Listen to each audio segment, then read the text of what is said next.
Velkomin í Gamesýruna, það er 7. júní, laugadagur, búið ykkur undir sprengju. Ég er fastandi á leiðinni í Ayahuasca athöfnina bara eftir nokkra klukkutíma, en málið er að ef þú ert með þráhyggjuna mína, þá er ekkert sem stöðvar Gamesýruna. Búið ykkur undir sprengju. Þetta er búið að vera veltast fyrir í mér auðvitað bara lengi. Ég kom inn á þetta í UFO 101, fer meira inn á þetta í UFO 202.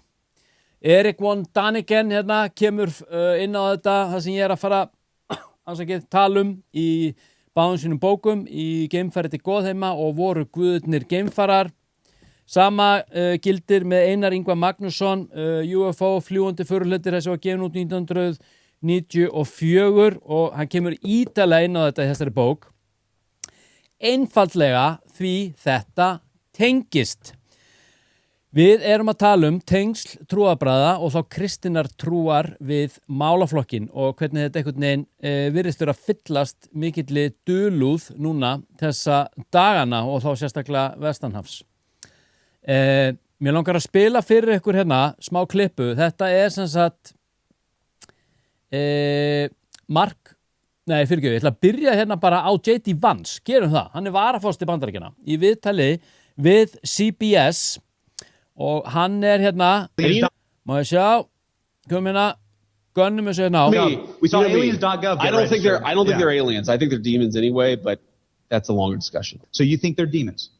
Well, look, I think that celestial beings who fly around, who do weird things to people, I think that the desire to describe everything celestial, everything as otherworldly, to describe it as aliens, I mean, every great world religion, including Christianity, the one that I believe in, has understood that there are weird things out there, and there are things that are very difficult to explain. And I naturally go, when I hear about sort of extra natural phenomenon, that's where I go to, is the Christian understanding that, there's a lot of good out there, but there's also some evil out there. And I think that one of the devil's great tricks is to convince people he never existed. And you know me, we saw aliens.gov. Þetta viðtal sem var tekið við J.D. Vance, aður umdeldur, ég er ekki að fíla hann persónulega, mér finnst hann 8-legur grónagrutur. En þetta er viðtal við hann á CBS, þar sem að hann í rauninni talar málaflokkin sem demonic. Áður en ég fer hérna til 7. maí, þegar Marco Rubio, sem utanríkisráðherra Bandaríkjanna, fer og hittir páfann, áður en ég fer þangað. Þá langar mig svona í tengslum við þessi ummæli J.D. Vance. Þá er það erkibiskup kaþólsku kirkjunnar í Washington, kardinál Robert McElroy, hann hefur leyst þekktan særingamann umdæmisins frá störfum eftir að þessi umdeildi særingamaður viðræði umdeilda skoðun. Særingamaðurinn heitir Stephen Rossetti og starfaði fyrir sjálfseignarstofnun sem kallast St. Michael Center for Spiritual Renewal. Á föstudaginn deildi Rossetti myndbandi á Facebook, þetta var semst bara í síðustu viku, þar sem hann talaði fljúgandi förhluti og tilvist geimvera. Við ætlum semst að hlusta á þetta eftir smástund. Hann segir hérna, sem særingamaður vildi ég vekja athygli á þessari hættu, en hún er sú að djöflum líkar að fela sig. Þeir vilja ekki að við vitum hvað þeir eru að gera, því þeir ná betri árangri þegar við áttum okkur ekki á því. Þeir geta einfaldlega smogið inn í hausinn á fólki og ráðskast með raunveruleikann til að fá fólk til að gera illt. Persónulega trúi ég því að líklega séu djöflar á ferðinni í mörgum ef ekki flestum tilkynningum fljúgandi förhluti. Eins lýsti Rossetti því að fólk geti trúa því að líf sé öðrum plánundum án þess að gera það að vondum kaþólikum. Hann bætti þó við að persónulega trúi hann ekki á tilvist geimvera. Og þessar skoðanir Rossetti voru semst ekki að mati kirkjunnar hinna kaþólsku í samræmi við það sem kaþólsk trú boðar djöfulinn og djöfla. Hann hefur svo seinna birt tilkynningu þess eðlis að hann afsökunar á þessu. Við spilum þetta aðeins, gerum þetta bara. Má ég sjá?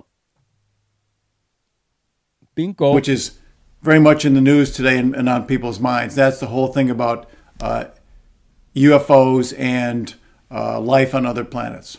Could there be? Sure there could be. We don't know. The church has said Þetta er sem sagt þarna, þetta umdelda myndband sem að var til þess að honum var sagt upp störfum. there's nothing incompatible with the faith about believing that there's life on other planets. So, sure, you could believe that and be a good Catholic. I personally don't think there is. My mother did, my sainted mother, God bless her. She was convinced there were UFOs and aliens on other planets. Fine, whatever. But there's a danger here, and I want to raise that, as an exorcist, I want to raise that danger. And that is that demons like to hide. They don't want us to know they're around. They don't want us to know what they're doing because they're more effective when we don't realize it. And they can kind of get into your head, and manipulate things in the world to influence us to do evil. The scriptures are very clear. Here's what it says. For our struggle is not with flesh and blood, but with the principalities, powers, and rulers of this present darkness, with evil spirits. So put on the armor of God, that you may be able to resist on the evil day. So the fight we have in this world, this spiritual battle, is with the evil one. And Jesus resisted, of course, Satan in the temptation in the desert, and we too are tempted as well. Demons indeed can break into the physical world, and at times they can be seen. We actually have some photos of. Ég ætla bara að spila allt myndbandið. Þetta er alveg 5 mínútur, en þið verður bara að halda út. Og ef þið eruð eitthvað þreytt á þessu, farið þá bara á horfið á Netflix. Possessed houses, globes of light, all sorts of things, and more direct manifestations, evil hands, we've seen that, and actually images of beast-like creatures. So at times, demons will be manifest in this world. I had an incident not too long ago where someone who had a particular gift, and we've documented that gift, and she was shown a picture of a UFO. She said it's a demon.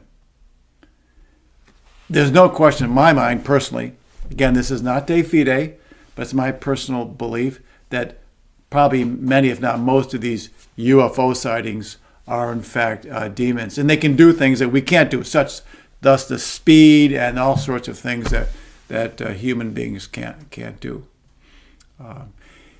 The reason why this is important is because they will try to manipulate us, again, as I said, behind the scenes.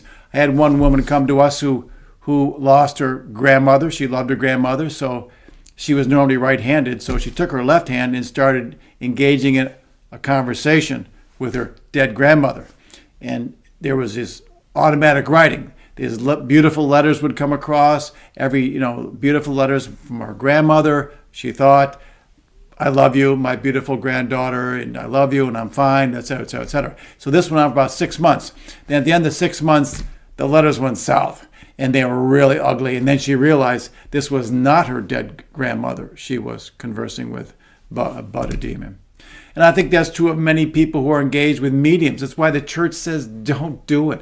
Don't engage with mediums. You think you're engaged with some beautiful deceased relative, and it's probably a demon masquerading as human. Or other people in houses, they say, well, we have a friendly ghost. No. We don't interact with. Ég get bara ekki hlustað á þetta, sko. Þetta er það sem að heldur mér frá trúarbröðum. Það er bara ekki flóknari það. Það er eins og trúarbröðin séu einhvern veginn bara að jaðarsetja þarna einhverjar aðferðir sem að ekki eru einhvern veginn bara viðurkenndar af þessari umræddu stofnun. Freka þreytt. Ég ætla bara að slökkva á þessu. Ég nenni ekki að hlusta á þetta. Sko, mér langar að fara bara til þess að klára þetta með Rossetti. Hann hefur nú bara birt yfirlýsingu þar sem að hann biðst fyrirgefningar. Hann er mjög miður yfir því að hafa verið rekinn, auðvitað. Ég biðst fyrirgefningar á því að hafa ekki verið trúr kenningum kirkjunar, sérstaklega í umræddu myndbandi geimverur og hið djöfurlega. Ég tel það mikilvægt að vera trúr kirkjunni og mun áfram leitast við að tryggja að allt sem ég og miðstöð mín gerum séum í samræmi við þá afstöðu. Sko, halló, ef þetta væri alvöru maður þá myndi hann bara standa sem sagt, með sínum orðum, en þetta nefnilega málið, þegar öllur á botnu hvolft þá stendur hann með stofnunni og tilbúinn til að breyta skoðun og breyta bara upplýsingar sem hann miðlar áfram, allt til að halda vinnunni eða sinni stöðu innan einhvers konar stofnunar og þá í þessu tilfelli innan kaþólsku kirkjunnar. En að kaþólsku kirkjunni, það sko Marco Rubio, þetta nefnilega dularfullt mál. Hann hittir sem sagt Pope Leo, eða Páfann Leo, 14. held ég, 7. maí í Vatikaninu. Og við skulum bara aðeins, ég fer hérna í UFO 101, varandi Vatikanið. Hvað var þar Vatikanið? Það eru bundna mikla vonir við að þessum tíma mikillar uppljóstrana byrji upplýsingar og skjöl að streyma einmitt þaðan. Leo Páfi, skýrður Robert Francis Prevost, fyrsti bandaríski ríkisborgarinn sem gegnur þessu hlutverki og eru bundnar mikla vonir innan UFO-samfélagsins við það að hann stígi inn í fórustu hvað varðar opinberun þeirra gagna sem Vatikani býr yfir í málum UFO. Skjalasafn Vatikansins gríðalegt og að sagt að öll skjölin væri sett í eina hillu myndi hún verða það bil 70 km löng. Vatikanið hefur einnig rekið síðan á 15. öld sína eigin stjörnufræði deild og þess má geta að síðan 1989 hefur Vatikanið rekið sína eigin stjörnuathugunarstöð í Arizona í Bandaríkjunum. Deildin var stofnuð með það, að leiðarljósi að sameina vísindi og trú og horfa á sköpun Guðs eins heildrænt og mögulegt eða eins og fyrrverandi yfirmaður stjörnuskoðunar stöðvar Vatikansins, Jose Gabriel Funes, sagði 2008, það mögulegt að trúa Guð og líf utan jarðarinnar. Geimverur væru þó hluti af sköpunni og ekki endilega synduar, þær myndu ekki þarfnast aflausnar. Þetta segir hann. Sko, hérna eru þeir félagarnir. Marco Rubio og Pope Leo 14. Undir því yfirskinni þennan dag að rætt væri samskipti Bandaríkjanna og sem sagt hinn heilaga stóls. Sem sagt átt að fara yfir pólitíska spennu, mannúða mál og mikilvægi þess að vinna með friði. En svo bara málið það að 8. maí, sem sagt daginn eftir, þá kemur fyrsta droppið frá stríðsmálaráðuneytinu. Og það hafa verið svona vangaveltur að þetta sé, dularfull tímasetning og, maður veit ekki, en þarna eru þið með J.D. Vance sem varaforseti, algjör grónagrautur fyrir einhverjum mánuðum síðan, sem að hann bara hann bara segist vera sérfræðingur, segist elska þetta, en svo veit hann ekki neitt, en hann tala bara þetta sem interdimensional demonic beings og það einhvers konar, það eins og sé einhvers konar kalt stríð milli tveggja andstæðra póla í þessu kerfislæga, í þessu kerfi þarna, vestanhafs. Einhverjir segjast vera einhvern veginn bara einhverjir segjast vilja nálgast þetta út af því sé að ræða eitthvað svona guðlegt og eitthvað heilagt og mögulega eitthvað tengsl við sjálfan Jesú Krist, meðan aðrir tala þetta sem djöfla. Rétt í lokin, eða svona næstu því í lokin, þá langar mig að aðeins að segja ykkur frá Luigi Vendiatelli. En hann einstaklingur sem að gerði myndina S4 núna, sem að var að koma út Bob Lazar, sem að tók 4 ár að gera, svona einhvern veginn animeruð og með 96% dóm bara á Rotten Tomatoes. Ég búin að sjá þessa mynd, hún rosaleg, þótt vægt sé til orða tekið og sérstaklega fyrir svona Bob Lazar nörd eins og mig. En það sem ég vissi ekki Luigi Vendiatelli, það að hann hann yngsti meðlumur MUFON-hópsins, sem eru svona alþjóðleg UFO rannsökunar samtök.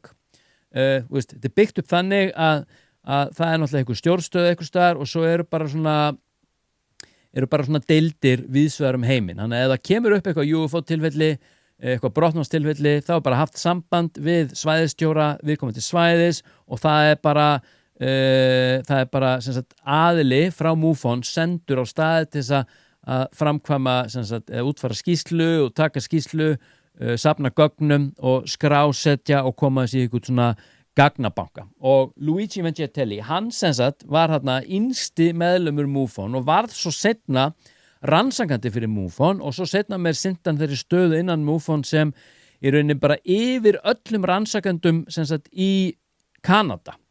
Og þetta vissi ég ekki. Og ég hvet ykkur til þess að hlusta á þetta viðtal sem ég er að vísa í hérna núna. Ég ætla að sýna ykkur smá klippur úr. Ég er bara mindblown yfir því sem ég heyrði hérna áðan. Það sem að hann kemur inn á eitt mál sem að hefur með tengsl konu, eða kvenna í rauninni, við sjálfan Jesú Krist í geimfari, Maríu Magdalena og barn þeirra sem að ávíst að vera lifandi bara hérna á jörðu undir nafninu Lily. Það er sem sagt, það er Sarah og Lily á að vera barn Sarah og Sara er beinn afkomandi í rauninni barn Jesú Krists og Maríu Magdalenu. Og þetta fekk hún að vita borð í geimskipi út af því að Jesú Kristur sagði henni þetta sjálfur. Veist, ég veit að þetta hljómar algjörlega bonkers, en ef þið farið inn á Area 51, þetta er viðtal sem að Luigi Vangetelli fór í hjá Chris Ramsey á Area 52, minna ég, Area 52. Þetta er á Spotify, þetta er á YouTube. Veist, Area 52 er bara eitt af vönduðustu UFO hlaðvarp þáttum bara sem þið finnið. Hlustið á þetta viðtal, þetta sprengdi á mér hausinn í morgun. Ég ætla að spila hérna fyrir ykkur smá klippur. Link to religion and these beings. Something to do with Jesus and these beings. Clearly, I had heard that in the past. It wasn't new to me. To everybody else, it was very new and a very awkward moment because I could sense the room froze up and it kind of went from interested to give me a fucking break. Yeah. Okay? Yeah, like we understand. There is... Okay. And she looked at us and I'll never forget it. She said, "It's okay. I will make you believe it." No, sorry. She says, "No, you will believe me if I do one thing." And we said, okay. Hún að tala með, hann að þessa Söru sem að segist, eða sagðist, hún horfin, sagðist vera afkomandi Jesú Krists og Maríu Magdalenu. What? She says, "Tonight at 11:11, I know this is very, like it's cheesy to say that for some people. It's like, oh my God, 11:11. She said that. She said, "Tonight at 11:11, a craft will fly over this house." Okay. Og það var nákvæmlega sem gerðist. Kemur fram í viðtalinu. Og 9 mann sem horfði á þetta, klukkan 11:11, þá bara birtist þríhyrningslaga svartfar með appelsnugulum ljósum, bara birtist beint fyrir ofan húsið og skautaði yfir heiminin. Ein smá klippa hérna viðbót. She shows us all these drawings she's made, and she says, "I've been abducted since I was a little girl. I lived in England all my life." She said, "They would come in my room all the time when I was a little girl. They were tall. She called them tall white people. They were all dressed in white, very, very tall. She says they were almost tall to the ceiling of the room, and they were human looking, but extremely tall. And they were always in the room. They were always there when she was a little girl." So she thought that was normal because that would happen to her all the time. Búm. Það er sjaldan sem að viðtal hefur haft svona áhrif á mig eins og í morgun. Í rauninni það mikið að ég hringdi eða hafði samband við vinkonu mína, hana Söru Páls, dáleiðara, sem að ég er náttúrulega bara yndisleg og ég ber virðingu fyrir henni sem manneskju.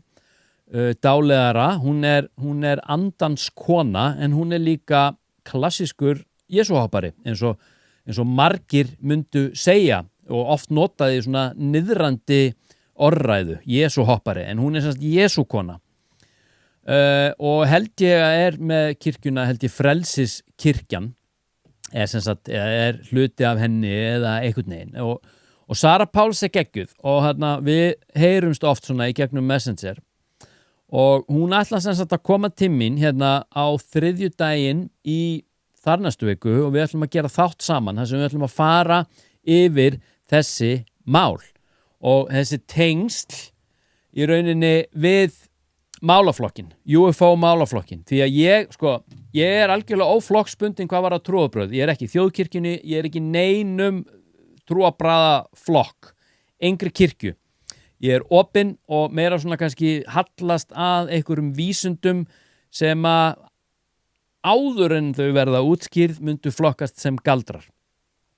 En ég tilbúin til að hlusta á hana því ég ber virðingu fyrir henni og ég farin að hallast að því að Jesú Kristur, sagan hann og hans uppruna, hans tilgang sé ekki uppspunni, heldur byggt á okkur raunverulegum staðröndum sem áttu sér stað og hann sé sendur hérna sem sonur Guðs og þá spyr maður sig hvaðan kemur hann?